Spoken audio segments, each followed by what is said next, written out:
Greetings. This is Principal Kafele. And let me tell you something. Today is December the 30th, 2019. That means that the new year and the new decade are on the horizon. And you have got to be ready. So we're going to consider this to be my New Year's message, my new decade message. And the title that I'm giving it is Your Decision Making is a Game Changer.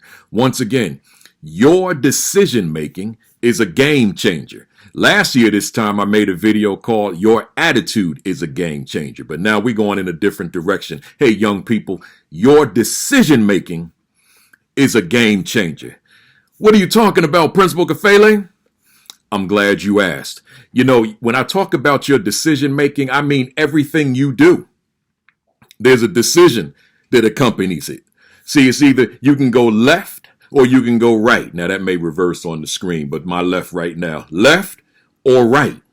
And sometimes when we should go right, we went left. Or sometimes when we should have gone left, we went right. So we got to think through the decision making before we actually make the decision and then act. So again, your decision making is a game changer. But since there's so many different ways that we can make decisions, for the sake of this short video, I want to limit it to 5 words. I want you to make sure you have a pen out. I want you to write these 5 words down. Teacher, you can put this on the board or put it on the bulletin board for them to memorize. But these 5 words are crucial. And these are the 5 I want to focus on in terms of the decisions that you make. The first word is positive. These are all words that begin with the letter P. I call these Principal Kafele's 5 P's for success. So again, the first word is positive. And I'm saying to you that moving forward into this new year, this new decade, you have got to maintain a positive attitude. Your attitude has to be so positive, so optimistic that you have no choice but to be successful. You've got to maintain an attitude that when you look in the mirror, you see someone looking back at you who's amazing, who's extraordinary, who's phenomenal, who's a non-quitter, someone who will never give up, someone who is going to fight through whatever it is, whatever the challenges are, to be a success story one day in your life. So the first word again is positive. Number 2, purpose. I'm saying you got to make the decision to have a purpose for your life. You can't just walk into a classroom and you just show up. There's got to be a reason that you show up beyond your parents sending you to school. That you said, I'm in school because this is what I want to become one day as an adult in my professional life. And I'm using what I'm learning in school today as a bridge to get me there. So you're going into school with a purpose that mastering my English, my language arts, I should say, or English, my mathematics, my science, my social studies, my health, PE, the electives, whatever, foreign language, whatever courses you're taking, you're saying this is the bridge to get me to where I want to be, to get me into that school, that college, that university, that trade school, that whatever, to get me to where I want to be. So I'm saying to you, you got to have a purpose for being in your classroom every day, for working in your classroom every day, for walking in the door every day.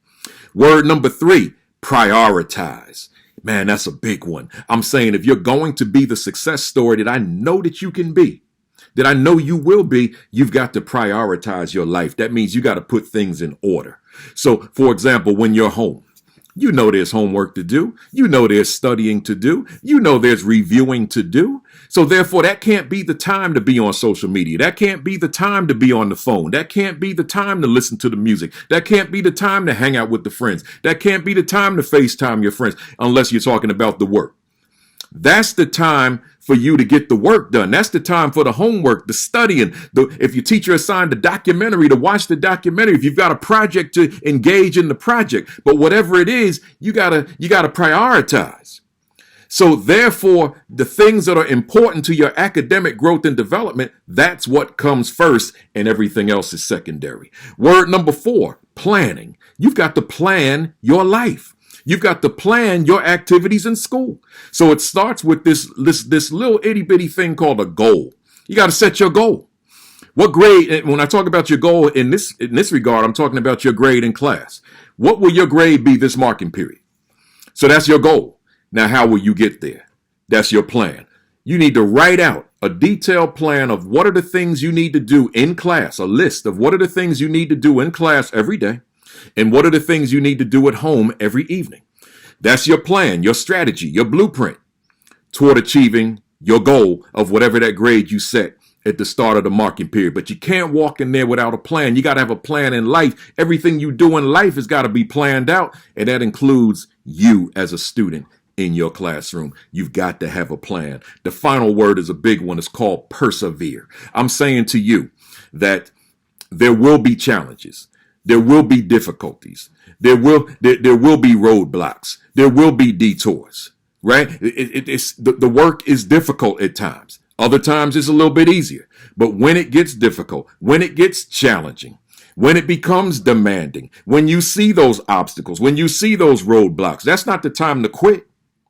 That's the time to exercise your perseverance. That means that you're going to just bust right through it. That means that it's not going to defeat you. That means you're going to rise above it. Whatever the challenges are, you're going to rise above them. If your challenges are outside of the classroom, you're going to rise above them too. But you're never going to allow the challenges to defeat you. You're never going to allow the challenges to diminish your dreams, your ambition, your goals. You're going to see the challenges, embrace the challenges, and say, okay, this is part of life. Let me see what I need to do. Let me adjust my plan. Maybe I thought I could go this way, but maybe I need to go that way. Maybe I need to go that way. Maybe I need to go that way. But you're never going to back down, bow down, and quit, give up, throw in the towel. You never do that because you're going to persevere. That means you're going to endure whatever those challenges are. You're going to be able to live through whatever those challenges are. And on the other side of the challenge, there's you, victorious. So again, I told you we're short. Those 5 words: positive, purpose, prioritize, planning, and persevere. I'm saying to you, take those 5 words and make sure that they are a part of your decision making. You're making the decision to be positive, to sustain a positive attitude. You're making the decision to maintain a sense of purpose. You're making the decision to prioritize. You're making the decision to plan, and you're making the decision to persevere always. So that's it. Let's go into 2020 ready, strong, and ready to have the best year ever, the best decade ever, the best year yet. That's what we're going to do. So with that said, let's go. Let's do it. Let's get it done. Let's make it happen. This is Principal Kafele. You have a strong 2020. Peace.